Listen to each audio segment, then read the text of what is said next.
James Stewart as the six-shooter.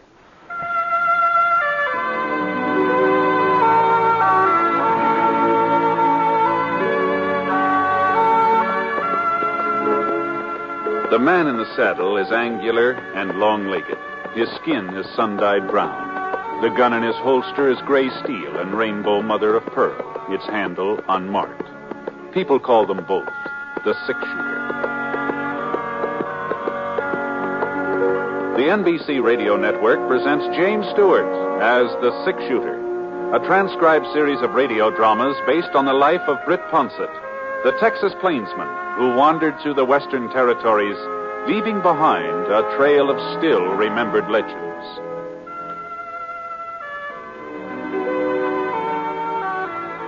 Now, in just a moment, immediately following this important announcement, you'll hear Act One of The Six-Shooter. Meet the safe driver. If you know what makes him stay alive on the highways, you may be able to follow his good example. He always keeps his car in A1 mechanical condition. He shows courtesy for other drivers. He knows that speed is his greatest enemy.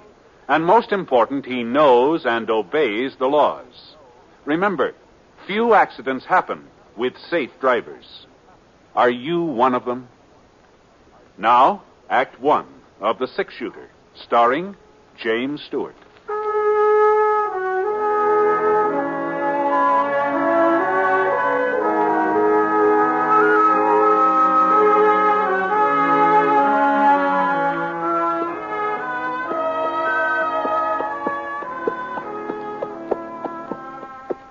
I sure couldn't figure it. I'd ridden down the whole main street all the way from Seth Tooley's bank to Ma Benson's rooming house, and I hadn't seen a single solitary person. The stores were closed, shut tight. There wasn't even a wagon or a horse out in front of them. It looked like the town of Elk Point had just up and gone to sleep, but that didn't make sense either. Not at 5 o'clock in the afternoon. Whoa, Scar. Whoa. Well, Ma Benson didn't know what the trouble was.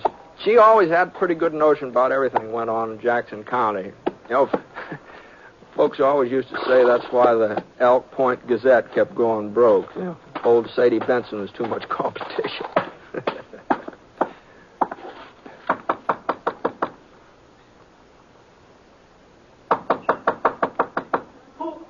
Who is it? Brett Ponsett. Brett? Yeah. Well, how do I know it's you? Well, opening the door might be one way of finding out. Does sound like you're all right. But if it ain't, I'm just a poor widow woman without a cent to my name. I don't think you're going to Oh, get come on now. Come on, Ma. Open up the door. Oh, Britt, thank goodness. Thank goodness. Well, don't just stand there. Get inside, quick, so I can lock up again. Oh, sure. You can't imagine what a fright you gave me when I heard you knocking out there. Oh, but I must say there ain't anybody I'd rather see today. Well, now, that's a very flattering greeting, Ma, but what's behind that? Oh, now stop joshing me, Britt. At a time like this when we all might be murdered any minute. Murdered? Stacy Gault is headed this way. Don't tell me you didn't know. Gault? That's what I said. Stacy Gault. Stacy Gault. Oh, I hadn't heard he was in these parts. You hadn't heard? No. Then what on earth brought you to Elk Point? Oh, I was just passing through on my way to White River. I thought I might stop off long enough to have one of those fine home-cooked meals of yours. Isn't that reason enough? Well, you're heaven sent, Britt Ponsett. That's what you are. Heaven sent. Come on out in the kitchen with me while I give you the news. Sure. I was fixing a batch of cornbread. I had to do something to keep myself from thinking about what might happen. Oh, you can draw up that stool there if you like. Oh, thanks. Before you sit down, hand me them eggs, will you? Eggs? Oh, sure. Here they are. Here you are. Well, now, the first sign of trouble was when Gault held up the Fargo station over at Fort Shafter. That was 10 days, maybe 2 weeks ago. Well, Shafter's 200 miles from Elk Point. Well, that's why folks didn't get too excited. Not then, anyhow. We never figured he'd come this far west. He never had before. Yeah, I guess that's so. Yeah. But last Monday, he was in White River. Oh? Robbed the White River First National. Got away with over $50,000. $50,000. Gee, Marshal Andrews, he's the district marshal over to White River. He trailed Galt 5 or 6 miles out of town, and then he lost him. But there wasn't no doubt which way Galt was fixing to go. Oh, now where to put that pen? Oh, yes, here it is. Well, anyhow, just this morning, Ed Scott came barreling into town. He's got the old McBride Ranch out in Easter Canyon, you know. Yeah, I remember that. Yeah. Well, Ed seen him last night riding through the canyon. He's Galt, huh? Couldn't have been nobody else. Ed recognized him right off, he did. He did. I thought you said Galt had never been around Elk Point before. Well, there's pictures of him, ain't there? On them wanted posters? Yeah. Oh, yeah. Now, I know I've left something out of this batter. If I could only think what... Oh, my stars, bacon powder. You know, when you use sweet milk, you got to put in bacon powder, or the bread just don't raise up at all. Is that fine? That cupboard right behind you, Britt, please. Back here? Yeah, that door there. Right there. There. That's it. Yeah, it's on the second shelf. Little red can. Red can. That's the one. Well, now, like I say, Ed brung the news to town this morning. Mm-hmm. And that's when everybody took cover, huh? Well, what else was we to do without a single able-bodied man to defend us? Oh. Eddie Scott rounded them all up, formed a posse, and went out hunting Galt. Oh, now, what about Sheriff Henry? It sounds like that'd be his job, wouldn't it? Sheriff Henry ain't here. Oh, I see. Just when we need him most, he's delivering a prisoner over to county jail at Jackson. I see. And, of course, that gave Ed Scott his chance to take charge. He's always been the pushing type, wanting to run everything. I guess he figures if he can capture Galt, it'll be a real feather in his cap. Not to mention the $10,000 reward the White River First National is offering. Yeah, that's a lot of money. It sure is. 10,000. Oh, can you open the oven for me? Oh, yeah, sure. No, be careful, Britt. Now, don't you burn yourself. You better use that dish towel there on the rack. All right. I don't know why I bothered making cornbread. Won't be anybody here to eat it. Except maybe you, Britt. You'll stay for supper anyway, won't you, in spite of this Galt business? Well, it would take more than Stacy Gault to do me out of some of your cornbread.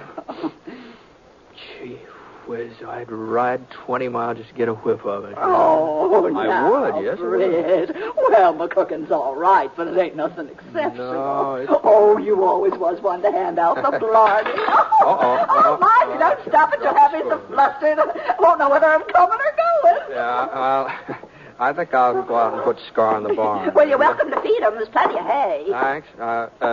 Ma. Yeah? Now, you weren't serious about there only being 2 of us for supper, weren't you? Well, I sure was. Well, but they used to have plenty of boarders, more than you could take care of. Oh, I've still got my boarders, Britt. But they're all out with Ed Scott's posse. Oh, I see. I told you. There ain't a male between the ages of 10 and 60 left in town. Besides you, of course.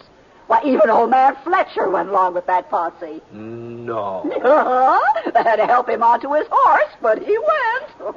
Well, you better hurry now, Britt. I'll have supper on the table by the time you get back from the barn.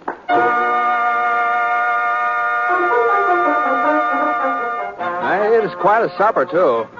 Baked ham with brown sugar dripping down the sides, and mashed potatoes swimming in gravy, nut green lima beans to feed the whole population of Elk Point, and that cornbread, gee whiz, it just light yellow and fluffy with homemade maple syrup to pour over it. I tell you, when I started eating it, I figured I'd have a hard time making a dent in the plate Ma put before me, but the next thing I knew, I was asking for seconds. No, just a thin slice, Ma. No, that's too much. That's too much. Now, I'll only have to throw it away. No, just go easy on it. No, I don't know, though. There. A few more potatoes? No, I don't want any more potatoes. All right, Britt, just a few. No, beans? No, I don't want any more beans. Now, you can't eat ham with nothing to go with it. No, I don't want any. Oh, goodness. Here you are. Well, gee. Well, how about you, Ma? You've hardly touched any of your food. Oh, what you cook yourself don't taste as good somehow. Mm-hmm. Oh, you're not still worrying about Stacy Gault, Oh, certainly am not. Not since you showed up. If he come into town now, you'd take care of him. No, I don't imagine he'll get past Ed Scott's posse. And you don't know Ed Scott very good. Why, he'll have that posse running around in circles. I'll bet you could drive a herd of cattle right through the middle of them men, and they wouldn't even notice. Oh. You want me to answer it? No, I'll see who it is. You might keep your right hand free, though, just in case. Who's there? Who's there? It's Seth Tooley. Yeah. Seth. What are you doing back? You ain't caught Galt, have you? No, we ain't caught him. Is Britt Ponset in town? My wife thought she seen him going into your place this afternoon. Yeah, he's here, but get out of the way. Oh, I gotta talk to Britt. Hello there, Seth. Britt, he's in Elk Point. Stacy Gault is in Elk Point. No. Yes, he is. I saw him not 5 minutes ago riding over the South Creek Bridge. He means to rob my bank. I know he does. That's the only thing he could have come for. Well, you've got more than enough men to take care of him, haven't you, Seth? The posse's still out combing the hills, way out in the hills, yeah. What? Well, my rheumatism started acting up. It was paining me something terrible. I had to drop out and come back alone. That rheumatism of yours is sure a convenient sickness sometimes, Seth. Well, you can be mighty thankful for it tonight. Otherwise, Galt might have got by unnoticed. Oh, we got to move past Britt before he reaches the bank.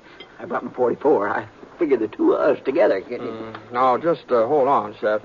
What makes you so sure the man you saw was Galt? Oh, it's got to be him. Fits his description to a T, to a T. Pretty dark out there, you know. He was on the trail from White River. There's nowhere else could come from. Britt, we all know Galt was headed this way. What did I tell you? He got through Ed Scott's posse just like I said he would. Yeah, he might have at that. There was a couple of times when we sort of lost our whereabouts. Well, come on, Britt. You ain't going to leave me to take care of Galt all alone, are you? Not that I'd be afraid to try it, of course. All right, Seth. I'm coming. I wasn't quite finished my supper, but Well, now who on earth? Now, wait a minute. Wait. Don't answer it, Ma. Why, that might be Stacy Gault. Oh, now, why would Galt be coming here to Ma's place? Now, I'll see who it is. Well, I'll cover you, Britt. While you open the door, you ain't got a thing to worry about. I'll cover you.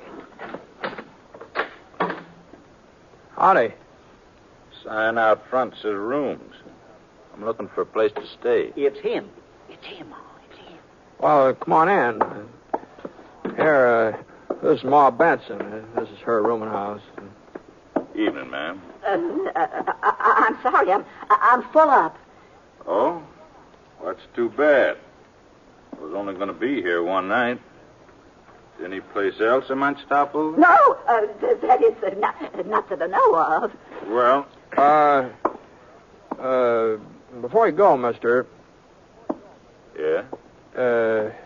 We don't mean to be nosy or anything like that, but would you mind telling us what you're doing here in Elk Point? I got some business at the bank tomorrow. The bank? Oh. That's right. What are you doing with that gun, mister? What? Here, let me pick it up for you. No. Hey, never mind. Just leave it there. Just leave it. Laying on the floor? Well, it ain't loaded anyway. A man's a fool to carry an unloaded gun. Say, what time's the bank open up in the morning? It ain't open tomorrow. Tomorrow's a holiday. That's so? Funny, I didn't know. Well, it's kind of a special holiday just here in Elk Point. Oh. You came from White River, didn't you, mister? That's right. How did you... Oh, you heard about me. I was on my way here, huh? News sure travels fast, don't it? Yes, it sure does. Well, if you haven't got a vacant room, I'd... You sure you can't squeeze them in somewhere? Yes. You know, since some of your regulars won't be back tonight anyway, you could... How about it, Ma? Well, I guess I could find a place for him if you really think... I'd appreciate it, man. Well, just follow me upstairs, and I'll see what I can do. Thanks, mister. No trouble. Well, what's the matter with you, Britt? Get Ma to let him stay here. Well, if he's Galt, well, this way we'll be able to keep an eye on him, don't you think? If he's... You seen that satchel he was carrying, didn't you? Yeah. Well, don't you see? That's where he's got the stolen money. You can bet your bottom dollar on it. Mm-hmm. No. And, Britt, you heard what he said about my bank. He was telling us plain as day that he means to rob it. That's the way Gault is. Everybody says so. You better stop that, Eden, and listen to me. He comes right out and announces what he aims to do. Don't make no bones about it. That's a fact. Mm-hmm. Well, I didn't hear him mention anything about robbing you, Seth. You didn't. How much plainer could he make it? Yeah, well. And you, Britt, I'm surprised at you. He was standing there wide open. Why, you could have outdrawed him without even half trying. Well, I guess either of us could have done that, Seth, seeing as how he wasn't wearing a gun. What? Pass me that cornbread, will you?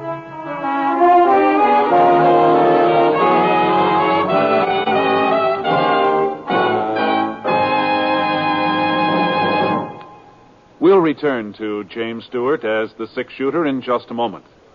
When it's entertainment you're after, you'll find the very best on this station of the NBC radio network. Thursday night, for example, Robert Young portrays Jim Anderson on Father Knows Best, a program which is based on the assumption that the man of the family can put one over on the wife and youngsters. The same night, you can enjoy the zany stunts on Truth or Consequences with Ralph Edwards. When Ralph sends a contestant off on a consequence, it usually ends up as one of radio's funniest. And if you like Western songs and adventures, hear The Roy Rogers Show. Then, to top it all off, hear the little-known stories of show business that Eddie Cantor tells on his Show Business Show. Yes, Thursday is packed with stellar entertainment on the NBC Radio Network.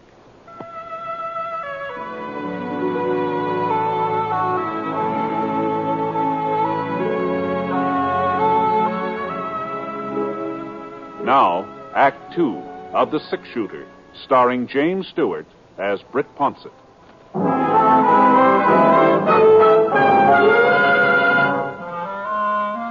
Seth Tooley just stood there watching me finish up supper, and the expression on his face didn't help my digestion much. He sure did look disgusted. But I just wasn't convinced that this new fella and Stacey Gault were the same man. I'd never seen Gault before, of course, and the fella Ma took upstairs did look something like the wanted posters, and he had come from White River. That was all true, but no doubt, the poster pictures and the satchel and where a man comes from just don't prove he's an outlaw. At least not for certain. You gonna sit there eating all night? No. Britt Ponsett. No, I'm done now. Well, he's not robbing your bank, Seth. Well, what do you want me to do? Wait till he tries it? No, now look. Now, we're not sheriffs or deputies, and we can't arrest somebody just on suspicion. And besides, I don't think he's Gault. Oh, you don't? Now, I just don't stand to reason. Now, why would Gault come riding into town here? He knows everybody's on the lookout for him. Well, with that posse out in the hills, he's a lot safer here in town than he would be anywhere else. And don't think he don't know that, too. Well, it's about time to turn in. Britt! Now, look, Seth, when Sheriff Henry comes back, he can arrest this fellow if he wants to. I think he's making a mistake. I think he'd be arresting the wrong man, but, well... Britt Ponsett, I'll never forgive you for this. Not if I live to be 70. 90. No, Ma. Leaving me at the mercy of a killer. Why, we'd have been better off if you never showed up in Elk Point at all. This is terrible. Now, just take it easy, Ma. Take it easy? With Stacey Gault staying right under my own roof? Now, you could be jumping to conclusions, same as Seth here. Oh, am I? Do you know what's in that satchel? Nope. Money. Stacks and stacks of it. No, now, Ma. I watched him through the keyhole. He took it out and started counting it. And there's slips of paper fastened around the bills. And the printing on that paper says White River First National Bank. There, you see. You sure of this, Ma? Well, in sure own eyes, ain't I? Well... All right. And that ain't all he's got. You remember what it said on the wanted poster about how Gault always wears yellow leather gloves? Yes, I remember. Well, he's got the gloves, too. Right there in the satchel with the money. Ha! Ha! You satisfied now, Britt? Seth, you gotta find the posse and bring him back here as soon as you can. All right, Ma. You'll see that he don't get away, Britt. Yep, I'll see to Well, it. for heaven's sake, Seth, hurry. Sure, Mom, sure. Hurry. Gee, I'm sorry if I got you into something, Ma, but I just can't believe... You can't believe what, Britt? Nothing, Ma, nothing. Well, Ma cleared off the table and took the dishes out in the kitchen. Well, I offered to dry, but she said she'd rather do them herself, so I went into the parlor to wait. The fellow upstairs was moving around and getting ready for bed. At least, that's what I hoped he was doing. His room was right over my head, and when the bed springs gave out a little creak, I felt a little better about things.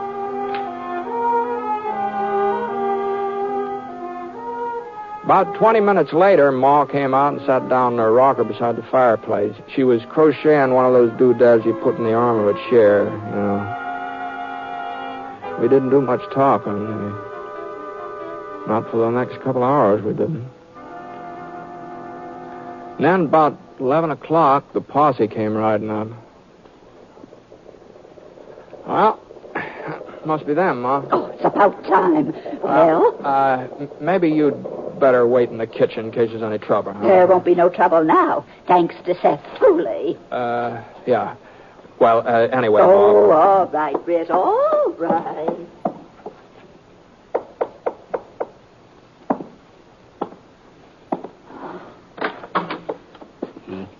He's still here, Britt? Yeah, he's asleep. Oh, you know Britt Ponset, don't you, Ed? Yeah, sure. Now, here's the plan. The rest of the boys have got the house surrounded. Whole house surrounded. Galt couldn't get out no matter what happened. Uh-huh. All right, now. The three of us will go upstairs. Come on. Yeah. Now, as soon as we get to his room, I'll kick the door open, then we all blaze away at the bed. No. Just hold on here a minute. Just hold on. Yeah? Well, what's the matter, Now, Red? what you're talking about is cold-blooded murder. Oh, just giving him a dose of his own medicine, that's all. That's all? Yeah. Now, Ed... Now, don't tell me you still ain't satisfied that he's Galt. Maybe he is. That doesn't matter. He's entitled to a trial just like everybody else. Oh, use your head, Britt. If we try taking him alive, he's bound to get one or two of us first. Uh-huh. Well, that's the way we're going to take him, anyway. Now, Britt. Now, you wait here, both of you. I'll bring him down to you. And I want your word that he goes to jail in one piece, huh? I can't promise nothing like that. The boys outside are pretty mad about it. Maybe the boys would like to shoot it out with both Galt and me. Britt, you don't... What do you say, Scott? Well, all right, Britt. He goes to jail. But so help me. Seth, how about it? Sure, Britt, sure. But if anything happens to you, you got nobody but yourself to blame. Only yourself. Upstairs hall was pitch dark. I moved along quiet as I could. I'm trying to remember where the doors were. It's been a couple of years since I'd stayed at Benson's. I wasn't just sure which room. I pressed my ear against the door and listened. I couldn't hear anybody breathing inside, so I headed for the next door. Right there, now. I had my hand on the knob when I hooked my leg on the hall table, and I reached out to catch him. Oh, he'd be awake now, so I had to move fast. I swung the door open and brought up my gun. Who's there? What do you want? Now, stay where you are, and don't reach for anything. What? Huh? What are you talking The lamp right beside his bed gave off enough light so I could see him. I leaned over and turned it up. He hadn't moved. He just sat there, eyes wide open, blinking. What's going on here, mister? I think you better put your clothes on. Oh, sure. Whatever you say. But why? What's all this about? Well, there's some boys downstairs want to talk to you. Me? That's right. What? I don't know anybody in these parts. Well, they know you. At least they think they do. Oh? Yeah, they claim you're Stacy Gault. Gault? That's right. Why, they're crazy, plumb crazy. They are? Ain't they heard? How could I be Gault? What do you mean?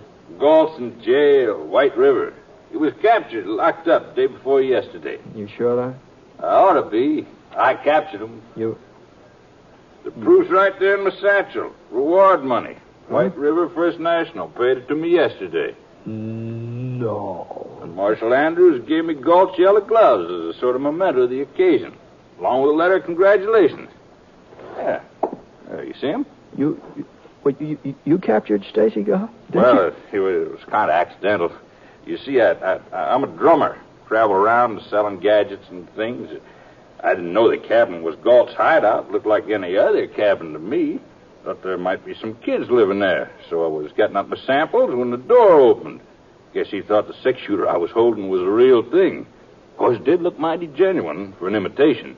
You sure make realistic-looking toys these days. And he didn't try to shoot it out with you or anything? No. All he said was, okay, you got the drop on me. I didn't know what he was talking about, but I was too surprised to say so. Yeah. Next thing, he handed me his gun, and, well, it was about then Marshal Andrews come riding up. Marshal was real nice about giving me all the credit. Want to see the letter he wrote? No. But you bring that down along with you, will you? What I want to see is Ed Scott's face when you show him that letter. That's what I want to see.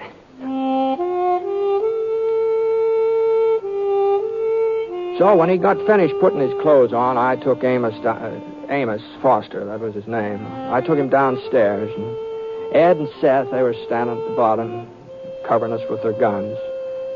The letter from Marshal Andrews finally convinced them. They put their guns away and marched outside. And that was just about the unhappiest posse I ever saw, considering that they'd caught their man. Ma Benson, she came out of the kitchen in time to hear the tail end of Amos's explanation. She didn't say anything, just shook her head and then offered to make some coffee and heat up what was left of the cornbread. That sounded real good to Amos. Sounded good to me, too, except for one thing. I knew there wasn't any cornbread left to heat up. I sort of finished it off at supper.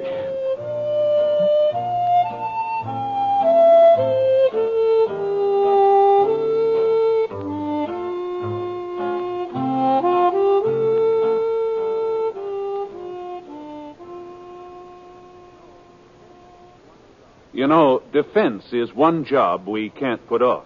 Because if we want security for our home and country tomorrow, we've got to do something about it today. How? By investing in United States savings bonds. You'll get a return of $4 for every $3 you put in, and in less than 10 years. In addition, you can hold your bonds beyond maturity and earn further interest. 3% interest compounded semi-annually for as long as 10 additional years. Sign up today for freedom. Join the payroll savings plan or the bond-a-month plan. You'll feel more secure tomorrow if you buy United States savings bonds today.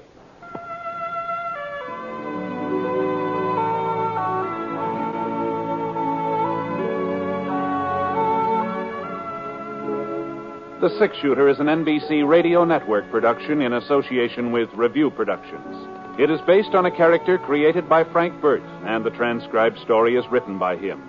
Mr. Stewart may currently be seen in the Universal International picture Thunder Bay. Others in the cast were Eleanor Audley, Barney Phillips, Forrest Lewis, and Seth Tooley was played by Parley Bear. Special music for this program was by Basil Adlam, and the entire production is under the direction of Jack Johnstone. All characters and incidents were fictitious, and any resemblance to actual characters or incidents is purely coincidental. Hal Gibney speaking. Hear Exciting Stroke of Fate tonight on the NBC Radio Network.